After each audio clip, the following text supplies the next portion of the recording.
ഒരു സ്ട്രോക്ക് വന്ന് കുറച്ച് നാൾ അമ്മ കിടപ്പായിരുന്നു എൻ്റെ അമ്മ. അതിൻ്റെ ഭാഗമായിട്ട് എനിക്ക് കിടപ്പ് രോഗികൾക്ക് വേണ്ട ഏറ്റവും പ്രധാനപ്പെട്ട സാധനമാണ് ഡൈപ്പർ. അപ്പോൾ ഞാൻ പല ഡൈപ്പറുകളും പല സമയങ്ങളിലും ഉപയോഗിച്ച് നോക്കി.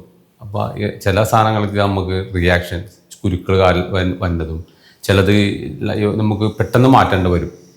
നനവ്, ഈർപ്പം ഒരെണ്ണം കഴിയുമ്പോഴത്തേന് പെട്ടെന്ന് മാറ്റുന്ന കാര്യത്തിൽ വരുമ്പോഴത്തേക്കും ബുദ്ധിമുട്ടുകളായി തുടങ്ങി. പിന്നെ അങ്ങനെ ഞാൻ ഈ ലൈഫ് കെയർ ഡൈപ്പർ മേടിച്ചത്. അത് ഗുണപ്പെടാന്ന് പറഞ്ഞാൽ നമുക്ക് നല്ലോണം ഗുണപ്പെടില്ല. ലോങ് ലാസ്റ്റ് ചെയ്യുന്ന പോലെ കുറച്ചധികം നേരം നിൽക്കുകയും ഈർപ്പം പിന്നെ നമുക്ക് ഇടുമ്പോഴുള്ള ഇറിറ്റേഷൻ ഒന്നും ഉണ്ടായിരുന്നില്ല. നമുക്ക് കിടപ്പ് രോഗികൾക്ക് ഇറിറ്റേഷൻ പറഞ്ഞാൽ നമുക്ക് പെട്ടെന്ന് മനസ്സിലാക്കാൻ പറ്റൂല. അപ്പോൾ റിയാക്ഷൻസ് ഒന്നും ഉണ്ടായില്ല. കൂടുതൽ നേരം അതിൽ ലോങ് ലൈഫ് നിൽക്കണ പോലെ നിൽക്കും. പിന്നെ ഏറ്റവും ഇമ്പോർട്ടൻസ് എന്ന് പറഞ്ഞാൽ നമുക്ക് പറയാനുള്ള എന്താണെന്ന് അറിയാം, സാമ്പത്തികം ഭയങ്കര ഇതിനകത്ത് പ്രശ്നമാണ്.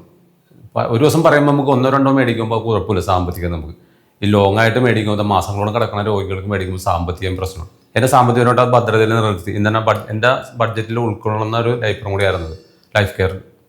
അതുകൊണ്ട് എനിക്കങ്ങനെ അത് ഞാൻ തോന്നിയില്ല. അമ്മയും ഭയങ്കര ഹാപ്പി ആയിരുന്നു. ആ കാര്യത്തിലൊക്കെ ബുദ്ധിമുട്ടുണ്ടായില്ല. ഞങ്ങൾ ഹാപ്പിയായി, ഞങ്ങളുടെ കുടുംബം ഹാപ്പിയായിരുന്നു.